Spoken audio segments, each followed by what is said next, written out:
व्यवस्थाको पुस्तक अध्याय 14। शुद्ध र अशुद्ध खानेकुरा।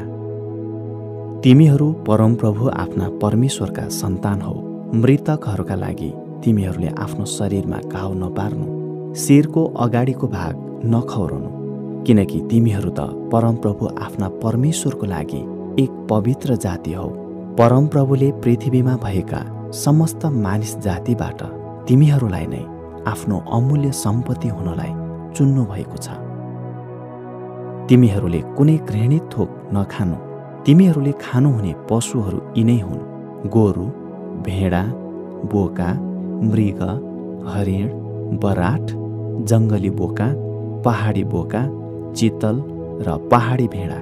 पशुहरूमध्ये 2 भागमा खुर चिरिएका र उग्रनेलाई तिमीहरूले खानुहुन्छ, तर उग्रने र पुरै खुर चिरिएकाहरूमा यी नखानु: ऊँट, खरायो, सापान, किनकि यिनीहरू उग्रन्छन् तर यिनीहरूका खुर चिरिएका हुँदैनन्।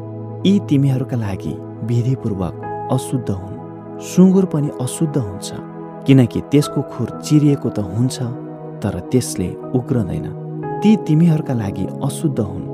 तिनीहरूको मासु नखानु, तिनीहरूको सिनो नछुनु। पानीमा हुने मध्ये पखेटा र कत्ला भएका तिमीहरूले खानुहुन्छ, तर पखेटा र कत्ला नहुने तिमीहरूले नखानु। ती तिमीहरूका लागि अशुद्ध हुन्। तिमीहरूले कुनै पनि शुद्ध पंक्षी खानुहुन्छ, तर तिमीहरूले खानु नहुने चाहिँ यी नै हुन्: गरुड, गिद्ध र कालो गिद्ध, सबै थरीका रातो चिल र कालो चिल, सबै थरीका काग, ठुलो लाटोकोसेरो, कराउने लाटोकोसेरो र समुद्री चरो, सबै थरीका बाज, सानो लाटोकोसेरो, भुल्का, सेतो लाटोकोसेरो, मरुभूमिको लाटोकोसेरो, माछा खाने चिल, जल कौवा, सारस, हर थरीका बकुल्ला, फाप्रे चरो र चमेरो। बथानमा उड्ने सबै किरा तिमीहरूका लागि अशुद्ध हुन्। ती नखानु, तर पखेटा भएका सबै शुद्ध प्राणी तिमीहरूले खानुहुन्छ। जे मरिसकेको भेट्टाउँछौ त्यो तिमीहरूले नखानु। तिमीहरूका शहरमा बस्ने परदेशीलाई त्यो दिन सक्छौ र त्यसले त्यो खाए हुन्छ, अथवा त्यो तिमीहरूले कुनै विदेशीलाई बेच्न सक्छौ। तर तिमीहरू परमप्रभु आफ्ना परमेश्वरको लागि एक पवित्र जाति हौ। बाख्राको पाठो माउको दुधमा नपकाउनु। विधिपूर्वक दशांश दिने निर्देशन। हरेक साल खेतमा उम्रने उब्जनीबाट तिमीहरूले दशांश अलग राख्न नभुल्नु। जुन स्थानमा परमप्रभु तिमीहरूका परमेश्वरले आफ्नो नाउँको वासस्थानको निम्ति छान्नुहुन्छ, त्यही आफ्ना अन्न, दागमध्य र तेलको दशांश र आफ्ना गाईबस्तु र भेडा बाख्राका पहिले बियाएका बच्चा उहाँको सामुन्ने खानु। यसरी नै तिमीहरूले परमप्रभु तिमीहरूका परमेश्वरको भय सधैँ मान्न सिक्नेछौ। तर परमप्रभु तिमीहरूका परमेश्वरले तिमीहरूलाई आशिष दिनुभएको छ र तिमीहरूले आफ्नो दशांश बोकेर लैजान सक्दैनौ, किनकि तिमीहरूको दशांश लैजानलाई उहाँले चुन्नुभएको आफ्नो नाउँको वासस्थान साह्रै टाढा छ भने आफ्नो दशांश बेची पैसा आफ्नो हातमा लिएर परमप्रभु तिमीहरूका परमेश्वरले चुन्नुभएको स्थानमा जानु। आफ्नो इच्छा अनुसार गाईबस्तु, भेडा, दाखमध्य वा अरू मध्य जे भए पनि त्यही पैसाले किनेर आफ्नो परिवारसहित तिमीहरूले परमप्रभु तिमीहरूका परमेश्वरको सामु खाएर आनन्द मनाउनु। तिमीहरूका शहरमा बस्ने लेवीहरूलाई नबिर्सनु, किनकि तिनीहरूका आफ्ना केही हिस्सा वा अंश हुँदैन। प्रत्येक 3 वर्षको अन्तमा वर्षको उब्जनीको सबै दशांश सहरको ढुकुटीमा थन्क्याउनु। के तिमीहरूसित सहरमा बस्ने केही हिस्सा वा अंश नहुने लेवीहरू र परदेशी, टोहरा टुहुरी र विधवाहरू आएर अघाउन्जेल खाउन् र परमप्रभु तिमीहरूका परमेश्वरले तिमीहरूका सबै काममा तिमीहरूलाई आशिष दिउन्। व्यवस्थाको पुस्तक अध्याय 15। कर्जा माफीको वर्ष। प्रत्येक 7 वर्षको अन्तमा कर्जा माफीको समय राख्नुपर्छ। त्यो यसरी गरिनेछ: हरेक ऋणदाताले आफ्नो नाता भाइ इस्राएलीलाई दिएको ऋण छोडिदेओस्। त्यसले आफ्नो स्वदेशी दाजुभाइलाई ऋण फर्काउन बाध्य नगरोस्, किनकि परमप्रभुको कर्जा माफीका समयको घोषणा भएको छ। परदेशीलाई चाहिँ कर गरेर माग्न सक्छौ, तर तिमीहरूका दाजुभाइको ऋण माफी देऊ। मैले आज आदेश दिएका परमप्रभु तिमीहरूका परमेश्वरको वचन तिमीहरूले होसियारी साथ पालन गर्यो भने तिमीहरूमा कोही गरिब हुने छैन, किनभने तिमीहरूको अधिकारमा दिनुहुने देशमा परमप्रभु तिमीहरूका परमेश्वरले तिमीहरूलाई प्रशस्त आशिष दिनुहुनेछ। आफ्नो प्रतिज्ञा अनुसार परमप्रभु तिमीहरूका परमेश्वरले तिमीहरूलाई आशिष दिनुहुनेछ र तिमीहरूले अनेक जातिलाई कर्जा दिनेछौ, तर तिमीहरूले चाहिँ कर्जा लिनुपर्ने छैन। तिमीहरूले धेरै जातिलाई शासन गर्नेछौ, तर उनीहरूले तिमीहरूमाथि शासन गर्ने छैनन्। यदि परमप्रभु तिमीहरूका परमेश्वरले तिमीहरूलाई दिनुहुने देशको कुनै नगरमा कुनै दाजुभाइ गरिब छ भने तिमीले त्यस गरिब भाइप्रति निष्ठुर भएर आफ्नो मुठी नबाँध्नु, बरु आफ्नो मुठी खोलेर त्यसको खाँचो अनुसार जे जति चाहिन्छ सापट दिनु। होसियार, कसैले कर्जा माफीको साल आउनै लाग्यो भन्ने कुभावना मनमा राखेर आफ्नो गरिब दाजुभाइलाई गुहार गर्न इन्कार गर्यो भने त्यस गरिबले परमप्रभु कहाँ तिम्रो विरुद्ध आवाज उठाउनेछ र तिमीलाई पापको दोष लाग्नेछ। तिमीहरूले त्यसलाई निसङ्कोच दिनु। त्यसलाई दिँदा तिमीहरूको मनमा कष्ट नहोस्, किनकि यही कारणले नै परमप्रभु तिमीहरूका परमेश्वरले सबै काममा र तिमीहरूले हात हाल्ने हरेक कुरामा तिमीहरूलाई आशिष दिनुहुनेछ। देशमा गरिब सधैँ हुनेछन्, यसकारण म तिमीहरूलाई आज्ञा दिँदैछु, आफ्ना भाइबन्धु र आफ्नो देशमा भएका गरिब र दरिद्र हुनेहरूलाई उदार चित्तले दिनु। कमारा कमारीलाई मुक्ति दिने विधि।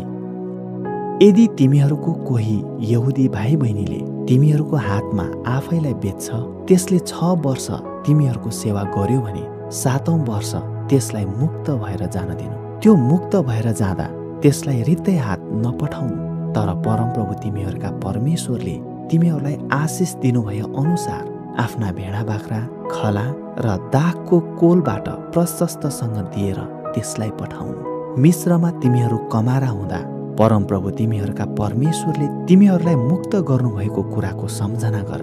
त्यही कारणले आज म तिमीहरूलाई यी आदेश दिँदैछु। तर तिमीहरूको कमाराले तिम्रो र तिम्रो परिवारलाई माया गरी तिमीहरूसँग खुसी भएर तिमीलाई तपाईँ कहाँबाट म जान चाहन्न भन्यो भने एउटा सुतारो लिएर त्यसको कानको लोती ढोकामा लगाएर छेड्नु र त्यो जीवनभरि तिमीहरूको कमारा हुनेछ। आफ्नी कमारीलाई पनि त्यसै गर्नु। पहिले बियाएका पशुहरू, त्यसलाई मुक्त भएर जान दिँदा गाह्रो नमान्नु, किनकि ज्यालादारी नोकरले लिने ज्यालाको दोब्बर मूल्यको काम त्यसले 6 वर्षमा गर्यो। अनि परमप्रभु तिमीहरूका परमेश्वरले तिमीहरूलाई सबै काममा आशिष दिनुहुनेछ। तिमीहरूका गाईबस्तु र भेडा बाख्राका पहिले बिहाएको हरेक बाछो वा पाठो परमप्रभु तिमीहरूका परमेश्वरको निम्ति अलग गर्नु। आफ्ना गाईबस्तुको पहिले बिहाएकाबाट केही काम नलिनु र आफ्ना पहिले बिहाएका भेडाको ऊन नकत्राउनु। जुन स्थान परमप्रभुले चुन्नुहुन्छ त्यहाँ तिमीहरूले आफ्ना परिवारसँग हरेक वर्ष परमप्रभु आफ्ना परमेश्वरको सामुन्ने त्यो खानु। कुनै पशु लङ्गडा वा अन्धो भए अथवा अरू कुनै प्रकारको खोट त्यसमा भए त्यसलाई परमप्रभु आफ्ना परमेश्वरको लागि बलि नगर्नु। आफ्नो सहरमै त्यो खानु। हरेन वा मृगको मासु खाए झैँ विधिपूर्वक शुद्ध वा अशुद्ध व्यक्तिले त्यो खान सक्छ। केवल त्यसको रगत चाहिँ नखानु। त्यो पानी झैँ भुइँमा पोखाइदिनु।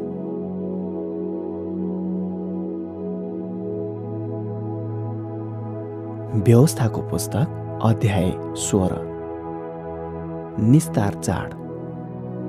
आबिब महिनाको सम्झना राखेर परमप्रभु आफ्ना परमेश्वरको निस्तार चाड मान्नु, किनभने आबिब महिनामै उहाँले तिमीहरूलाई राति मिस्रबाट निकाली ल्याउनु भयो। जुन ठाउँ परमप्रभुले आफ्नो नाउँको निम्ति वासस्थान बनाउन छान्नुहुन्छ त्यही नै परमप्रभु आफ्ना परमेश्वरको निम्ति भेडा बाख्रा र गाई बस्तुबाट निस्तार चाडको बलि चढाउनु। खमीर हालेको रोटीसँग त्यो नखानु। 7 दिनसम्म अखमेरी रोटी खानु। यो कष्टको रोटी हो, किनभने मिस्रबाट तिमीहरू हतार हतार गरी आयो। मिस्रबाट निक्लेर आएको तिमीहरूले जीवनभरि सम्झना राख्नलाई यो खानु परेको हो। 7 दिनसम्म तिमीहरूको देशभित्र आफूसँग भएका कुनै खमीर नभेटियोस्। तिमीहरूले पहिलो दिनको बेलुकी बलि चढाएको पशुको मासु रातभरि राखेर बिहानसम्म नरहोस्। परमप्रभु तिमीहरूका परमेश्वरले दिनुहुने जुनसुकै सहरमा निस्तार चाडको बलि नचढाउनु। तर परमप्रभु तिमीहरूका परमेश्वरले आफ्नो नाउँको वासस्थानको निम्ति छान्नुहुने ठाउँमा नै सूर्यास्तको समयमा तिमीहरू मिस्रबाट प्रस्थान गरेको बेलामा निस्तार चाडको बलि चढाउनु। परमप्रभु तिमीहरूका परमेश्वरले छान्नुहुने ठाउँमा त्यो पोलेर खानु र बिहान फर्केर आफ्नो पालमा जानु। 6 दिनसम्म अखमेरी रोटी खानु अनि 7औं दिन परमप्रभु तिमीहरूका परमेश्वरको निम्ति एउटा सभा राख्नु। त्यस दिन केही काम नगर्नु। साताहरूको चाड।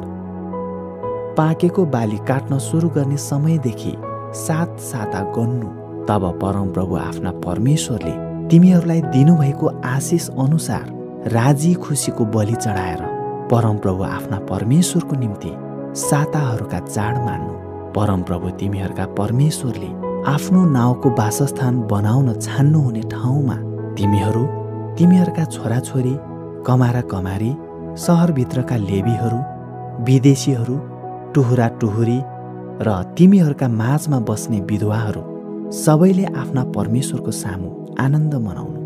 याद राख, तिमीहरू मिस्रमा कमारा कमारी थियो र यी विधिहरू होसियारीसँग पालन गर। छाप्रो बाँसको चाड। आफ्नो खला र दागको कोलबाट सबै कुरा बटुलिसकेपछि तिमीहरूले 7 दिनसम्म छाप्रो बाँसको चाड मान्नु।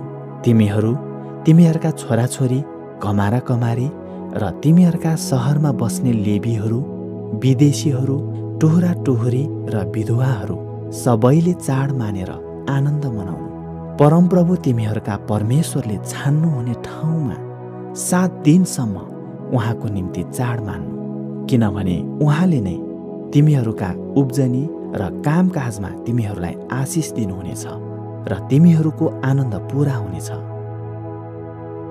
जुन ठाउँ परमप्रभु तिमीहरूका परमेश्वरले छान्नुहुनेछ त्यहाँ वर्षमा 3 पल्ट तिमीहरूका सबै पुरुष उहाँको सामुने देखा परुन्। अखमेरी रोटीको चाडमा, साताहरूको चाडमा र छाप्रोवासको चाडमा परमप्रभुको सामु कोही रित्तै हात देखा नपरोस्।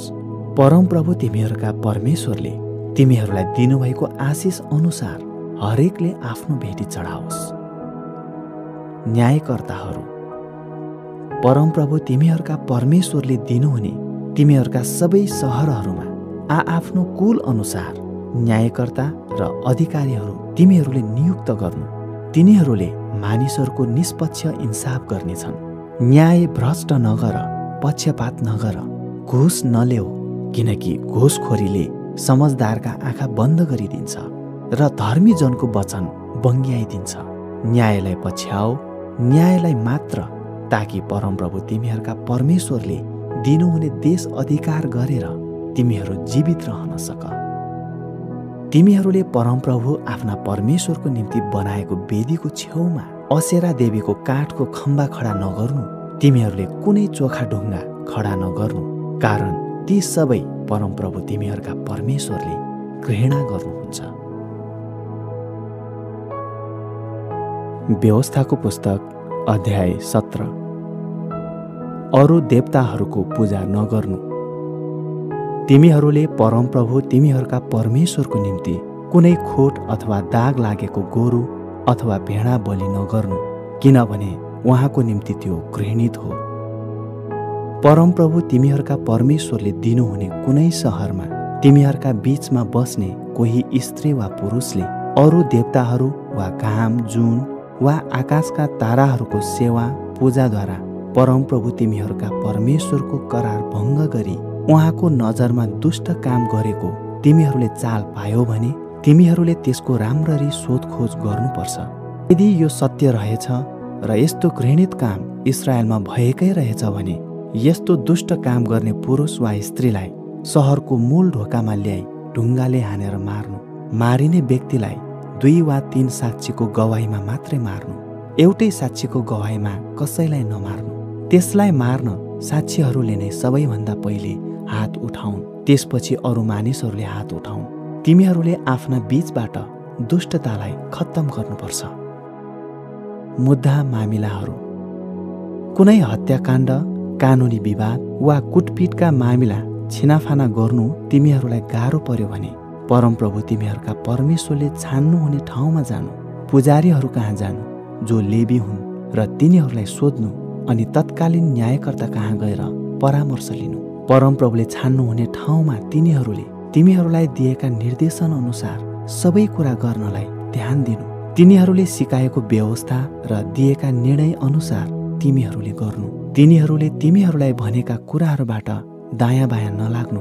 सेखी गरेर त्यहाँ परमप्रभु तिमीहरूका परमेश्वरको सेवामा उपस्थित रहने पुजारी वा न्यायकर्ताको अपमान गर्ने मानिसलाई तिमीहरूले मार्नु।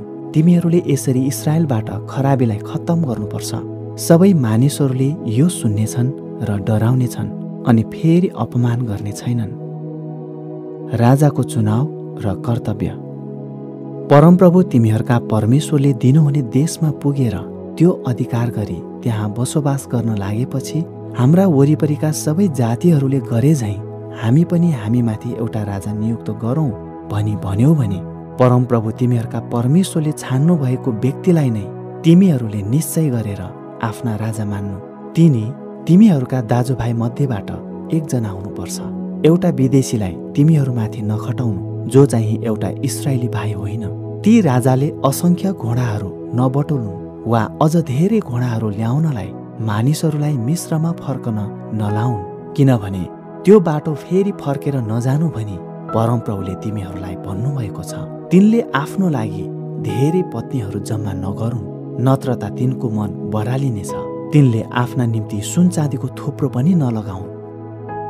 जब तिनी आफ्नो राज सिंहासनमा बस्छन् तब पुजारीहरू जो लेवी हुन् तिनीहरूसित भएको व्यवस्थाको एक प्रति नक्कल एउटा पुस्तकमा तिनले उतारुन्। त्यस व्यवस्थाका सबै कुरा र यी विधिहरू होशियारी साथ पालन गर्नलाई सो पुस्तक तिनीसँग रहोस् र तिनले आजीवन सधैँ पढुन्, ताकि तिनले परमप्रभु आफ्ना परमेश्वरको डर मान्न सिकुन्।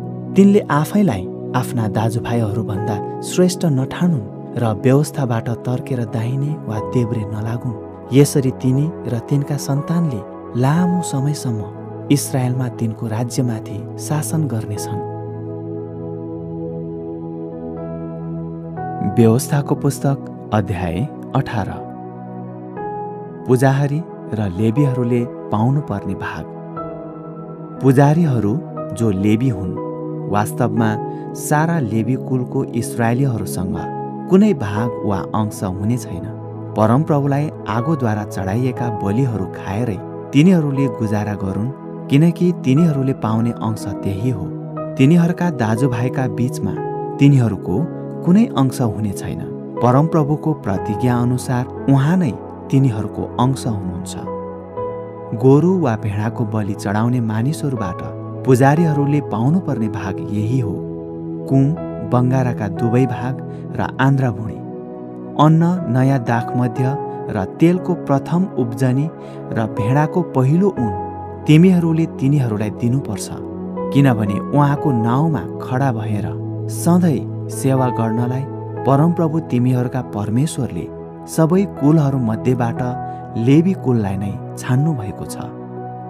इस्राएलको कुनै शहरमा बसेका एकजना लेवी निक्लेर परमप्रभुले छान्नुहुने ठाउँमा उत्सुकतापूर्वक आए भने त्यहाँ परमप्रभुको अघि सेवा गर्ने सबै लेवी दाजुभाइहरूले झैँ तिनले पनि परमप्रभु आफ्ना परमेश्वरको नाउँमा सेवा गरून्। आफ्नो परिवारका सम्पत्तिको बिक्रीबाट पैसा पाए पनि तिनले तिनीहरूसँग बराबर उपहार पाउनेछन्। घृणित कार्यहरू। परमप्रभुले तिमीहरूलाई दिनुहुने देशमा तिमीहरू आइपुगेपछि त्यहाँ बस्ने जातिहरूका घृणित रीतिरिवाजहरू देखासेखी नगर्नु। आफ्नो छोरा वा छोरीलाई आगोमा बलि गर्ने, सकुन अपसकुन बताउने, जोखना हेर्ने, जादुगरी गर्ने, टुनामुना गर्ने, मृतकसँग सल्लाह लिने बिजुवा वा झाँक्री तिमीहरूका बीचमा कोही नहोस्। यस्तो काम गर्ने व्यक्ति परमप्रभुको अघि घृणित हो। यी घृणित रीतिथितिहरूको कारणले परमप्रभु तिमीहरूका परमेश्वरले ती जातिहरूलाई तिमीहरूका सामुबाट निकालिदिनुहुनेछ। परमप्रभु तिमीहरूका परमेश्वरको सामुन्ने तिमीहरू निर्दोष हुनुपर्छ। मोसा जस्तै एकजना अगमवक्ता। तिमीहरूले अधिकार गर्ने जातिहरू जोखना हेर्ने र जादुगरी गर्नेहरूका कुरा सुन्छन्, तर परमप्रभु तिमीहरूका परमेश्वरले तिमीहरूलाई चाहिँ यसो गर्न निषेध गर्नुभएको छ। परमप्रभु तिमीहरूका परमेश्वरले तिमीहरूका आफ्नै दाजुभाइ मध्येबाट म जस्तै एकजना अगमवक्ता तिमीहरूका निम्ति खडा गर्नुहुनेछ। तिमीहरूले तिनको कुरा सुन्नु, किनकि अब उपरान्त परमप्रभु हाम्रा परमेश्वरको स्वर सुन्नु नपरोस् र यो डरलाग्दो अग्नि कहिल्यै हेर्नु नपरोस्, नत्र त हामी मर्नेछौँ भनी होरेब पर्वतमा सभाको दिन परमप्रभु तिमीहरूका परमेश्वरसँग तिमीहरूले यही बिन्ती गरेका थियौ। परमप्रभुले मलाई भन्नुभयो, तिनीहरूले ठिकै भनेका छन्। तिनीहरूका निम्ति तिनीहरूका दाजुभाइ मध्येबाट त जस्तै म एकजना अगमवक्ता खडा गर्नेछु। म मेरो वचन तिनको मुखमा हालिदिनेछु र मैले आज्ञा गरेका सबै कुरा तिनले तिनीहरूलाई भन्नेछन्। ती अगमवक्ताले मेरो नाममा भनेका मेरा वचनहरू नसुन्नेको लेखा म लिनेछु, तर मैले आज्ञा नै नगरेको वचन मेरो नाउँमा बोल्ने वा अन्य देवताको नाउँमा बोल्ने अगमवक्ता मारिनुपर्छ। तिमीहरू आफैलाई सोधौला, कुनै वचन परमप्रभुद्वारा बोलिएको होइन भनेर हामी कसरी जान्ने? कुनै अगमवक्ताले परमप्रभुको नाउँमा बोलेको कुरा पूरा भएन वा सत्य ठहरेन भने त्यो परमप्रभुले भन्नुभएको वचन होइन, सो त्यही अगमवक्ताको मनगढन्त कुरा हो। तिमीहरू त्यसदेखि नडराउनु। व्यवस्थाको पुस्तक अध्याय 19। शरण नगरहरू। परमप्रभु तिमीहरूका परमेश्वरले ती जातिहरूलाई नाश गर्नु भई उनीहरूको देश तिमीहरूको अधिकारमा दिनुभएपछि, जब तिमीहरूले उनीहरूलाई बाहिर धपाएर उनीहरूका सहर र घरहरूमा बसोबास गर्छौ, तब परमप्रभु परमेश्वरले अधिकारमा दिन लाग्नुभएको देशमा 3वटा सहरहरू तिमीहरूले अलग गर्नु। परमप्रभु परमेश्वरले तिमीहरूको अधिकारमा दिन लाग्नुभएको देशलाई 3 भागमा विभक्त गरेर ती सहरहरूमा जाने बाटाहरू पनि तयार गर्नु र ज्यानमारा त्यहाँ भागेर जान सकोस्। कसैलाई मारेर आफ्नो ज्यान बचाउनलाई त्यहाँ भाग्ने मानिसको विषयमा नियम यो हो, जसले आफ्नो छिमेकीलाई दुश्मनी नभई नचाहेरै मार्दछ।